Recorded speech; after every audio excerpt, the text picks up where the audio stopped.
Hey, what's up? It's E. Smith here, former IBF junior middleweight champion of the world. Make sure you guys subscribe to the Sporting Icons. Cheers.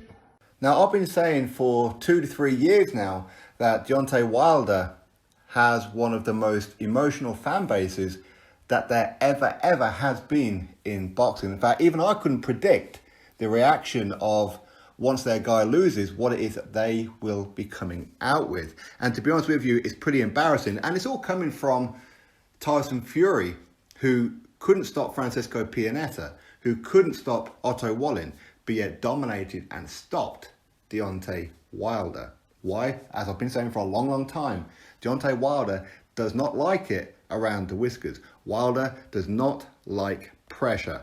Now, some of the things that Deontay Wilder's fan base have been coming out with are just ludicrous, absolutely ludicrous, and every single one of their excuses has been dispelled. Every single one of them.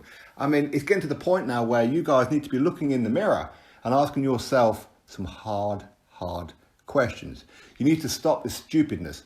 Stop eating your soup with a fork. It's just getting ridiculous now. These guys are absolutely off their block. In fact, I'm pretty sure some of these are probably still sat around playing Tamagotchi.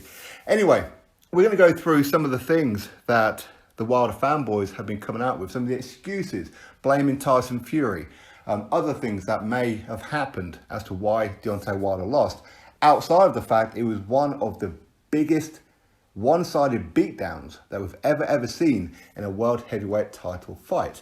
And we always knew it was coming. We always knew it was coming because Wilder, he's always been a very limited fighter. And what makes it worse is that Wilder has been very quiet. Now, Wilder, who's a very prolific person on social media, has been as quiet as a church mouse. So that will tell you one of two things. Number one, he don't believe in any of the garbage that's been spread around. Or number two, he does, and he's sitting back and he's waiting and hoping that Tyson Fury has some kind of action against him so he loses the WBC world title, so he doesn't have to rematch Tyson Fury because he's frightened to death of him. That's the only conclusion that I can come up with as to why Wilder's been so quiet. Now, a couple of things that his fanboys have been coming out with, such as a member of Team Fury paid a member of Team Wilder to spike his drink. That's why he was tired, he was lethargic, all that kind of stuff on fight night. Regardless of the fact that it took him how long to walk to the ring, regardless of the fact that this helmet, this suit that he was wearing had these stupidly bright lights shining through, which of course you could see when he took his helmet off while he was rubbing his eyes. Now, to say that somebody could somehow speak to a member of Team Wilder and convince a member of Team Wilder to spike his drink, first of all, that's ridiculous. I think that Team Fury definitely found a gem if they could find that. If they could somehow convince a member of Team Wilder to do that, I mean, my goodness. But either way, it didn't happen. Do you know why it didn't happen? Because he passed Wilder. Deontay Wilder passed Wilder. And if you still want to go with a spiked narrative, then you have to go with the other narrative, which again is a possibility, is that Deontay Wilder has therapeutic use exemptions because all the surgeries that he has, so he's got gear in his system already, which will take away any kind of testing for Wilder. So unless you want to say that Deontay Wilder is a dirty fighter and he's been juicing quite some time, then quite how he would get past Wilder after having his drink spiked is beyond me. Weird that, isn't it? The other one is Mark Breland throwing in the towel. He was convinced by Anthony Durrell to throw in the towel. Well, clearly Deontay Wilder doesn't think so. Do you know why? Because he hasn't fired him. So that theory is also out the window. But the referee was about to stop the fight anyway, with Mark Breland throwing in the towel or not. But throwing in the towel means that Team Wilder quit. It's on his resume. He quit. Okay. Now, the suit. Now, Wilder said that the suit weighed 46 pounds when he was wearing it. And as I said about a minute or so ago, it took him that long to walk to the ring. It was ridiculous. He had that guy on the microphone that nobody has any kind of clue what that guy was singing about. What was he singing? I don't know. There was some kind of music playing, and whatever it was that he was saying, I didn't hear nothing other than black, black, black, black, black. That's all I heard, and it was garbage, to be honest with you. But either way, it took him forever to get to the ring. And wearing this 40-odd pound suit, which turned out was not a 40-odd pound suit, according to the makers of the suit. These couple of guys who put out on their social media that actually weighed 26 pounds. But then they quickly removed it from social media for some reason. I wonder why. But either way, a suit is not a good enough excuse as to why you lost a fight. People say how Tyson Fury, he was using illegal tactics in the ring. Every time he got close, get him in a headlock, lean all over him. Okay, well this happens fight after fight after fight. And it's a very, very obvious thing to do when Wilder, he's had over 40 fights. He should know by now, when he's quite a dirty fighter inside the ring anyway, with his punching on the back of the head, the rabbit punching, and all these kind of things, almost every fight that he does it, he should know that if you play with fire, you're going to get fire back. But the thing is, what you do is you fight until the referee gives you a warning, tells you to stop, all that kind of thing. And that's what Tyson Fury was doing. Was it illegal moves? Absolutely. Of course it was. But he played to the referee. Very, very biased referee, by the way. A referee who was quite clearly concerned about Deontay Wilder, was quite clearly unhappy that Tyson Fury won that fight. Every time that they got close, every time that Wilder was hurt, the referee would pull Tyson Fury away from him. On one occasion, Wilder got hit. He fell backwards. He landed on the ropes and held himself up and continued. And the referee did not count it as a knockdown. It definitely 100% was a knockdown. It happens. If you don't believe me, watch the Alexander Povetkin versus David Price fight. You see that Alexander Povetkin stopped himself from hitting the floor by using the ropes. The referee started counting. So again, it should have happened. But was Tyson Fury using illegal tactics? Yes, he was. But it's a fight. It's a fight.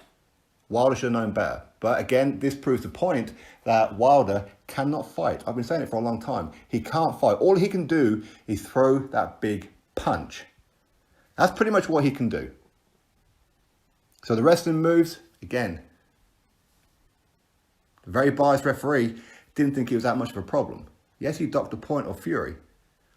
But again, this fight went 7 rounds. If Fury was doing it that much, surely the referee would have disqualified him or took more points off him. This very, very biased referee. Now, the big one, Glovegate. It's opening and closing. It's opening and closing.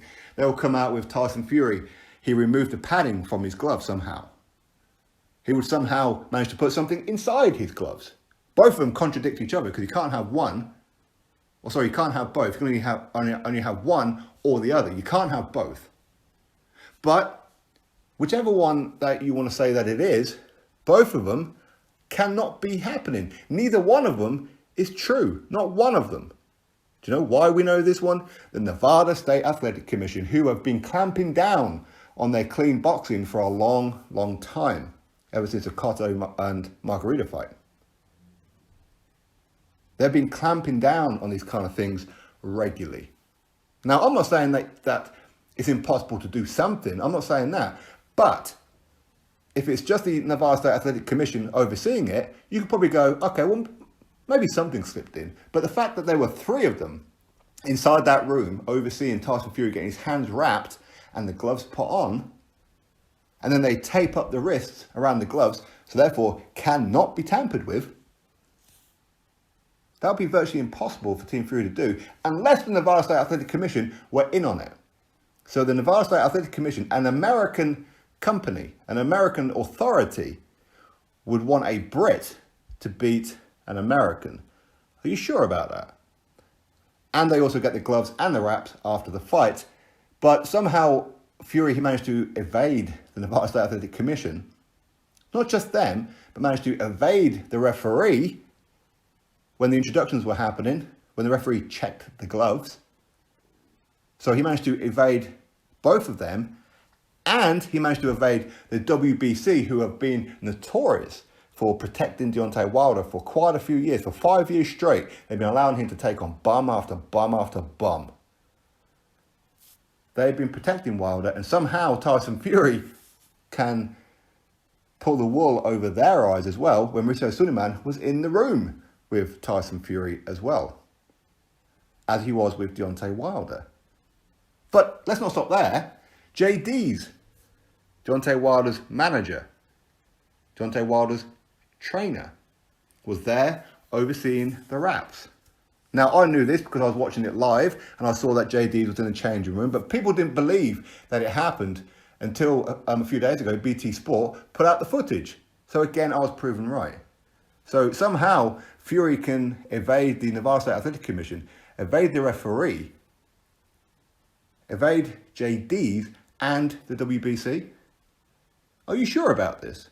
People want to say how Wilder's got a dent in his head and whatever else. Okay, because a 6'9", 270 odd pound man was planting his feet and throwing bombs. But would that happen? Not necessarily. Maybe the dent's always been there. Maybe. You never know, right? Maybe it's been there for a long, long time. Maybe there is no dent. I don't know. I haven't seen any kind of footage to suggest that there is. But maybe, just maybe, if it did happen in that fight, maybe because Deontay Wilder has a weak bone structure. What causes weak bone structure? Well, many things, but one of them could be steroid use. Could it not? Which again then ties back in to him passing VADA, doesn't it? Is he getting therapeutic use exemptions? Don't matter how you look at it, Tyson Fury didn't cheat. The WBC have dispelled it and called it complete garbage. The Nevada State Athletic Commission said, we don't need to investigate it. We know the gloves were okay. So you can come out with as many conspiracies as you like. Why? Because you want people who are stupid, just like you are, to believe in your stories, to give you the views, to give you the super chats. It's a hustle, and people are stupid enough to fall for it. Hey, we live in a world where there's some very smart people, but there are some very, very stupid people too. And a lot of them do support Deontay Wilder for some reason, is what it is. But Deontay Wilder has always been limited and he got battered. That's all you can do. It's all you can accept, that he got battered. Is he going to make any kind of adjustments, any kind of changes for the rematch? You would hope so, right? But there again, he was laughing and mocking Fury for changing his team, so why would Wilder do that? Be a bit two-faced, wouldn't it? Be a bit weird. Anyway, these She-Ra, He-Man, Transformer, pajama wearing, female in touch with their feelings fan base, you need to stop it now. Your boy got exposed. I told you years ago, it was happening. It was happening. That Wilder is limited. Once he stepped up, he was getting done. Absolutely done. Now, nobody expected Tyson Fury to do it quite the way that he done it, but people expected Fury to win. And the third fight, we really, really don't need to see it. So anyway, every single theory that these people have come out with, theories, conspiracies, whatever you want to call them, have all been dispelled. Every single one of them. Not just by me and other YouTubers and boxing fans, but people who are involved and were involved in the fight. The Nevada State Athletic Commission, the WBC, JD's, the referee. Even Wilder hasn't said a damn word. Now, I'm leaning towards the reason why he hasn't spoken is because he wants it to be true. Now, his fans also want it to be true because they're frightened to death of the third fight happening. But here's the thing, Wilder can do better in the third fight than what he did in the second fight. To be honest with you, I think I could probably do better. Because he couldn't do too much worse now, could he? Because it was a very, very one-sided beatdown. All the conspiracies, all the stupidity, it's got to stop now. You're upset that you lost. You guys throwing all your eggs in one basket, thinking that he's the second coming of Jesus Christ. That he's from some kind of outer world, he's got his superhuman strength. No. His tattoos are not hieroglyphics, they're just stupid looking tattoos, that's all they are. He's nothing special, he'll never go down as a legend, he'll never go down as one of the greats of even this era, let alone all time. Don't like it? Doesn't really matter if you like it or not. These are the facts. Been telling you for a long time, he's a loss waiting to happen. It's time to accept it. Everybody loses. Maybe he can land that big punch on Fury. Maybe. Or maybe not. Maybe he's finished now. Maybe he's been faking it until he's finally made it with a payday. And he has. But the conspiracies make you guys look weak, but you don't care because all you guys care about is the money, the super chats. That's all you care about. And there's enough stupid people out there to go, yeah, we believe it. Why do they believe it? Well, actually, they don't really believe it. They just want to believe it so bad that if they keep on talking about it, hopefully somewhere along the lines, Tyson Fury will get stripped and they'll win. But you'll never win. In fact, look at the history of some of the things that these guys have said. They've been wrong every step of the way. Not just with Tyson Fury, but with the whole Joshua and all other kinds of fights. When it comes to Wilder, they've been protecting him and they know about it too. I don't consider them that stupid. They are stupid, but they're quite smart in the fact that they know that there are enough stupid people out there who will watch their videos and support them. Is what it is. The whole thing, you guys lost. Tyson Fury, nothing's going to happen to him. Time to put it to bed. Is what it is. Drop your thoughts below. Click thumbs up. Subscribe. Catch you all in the next video.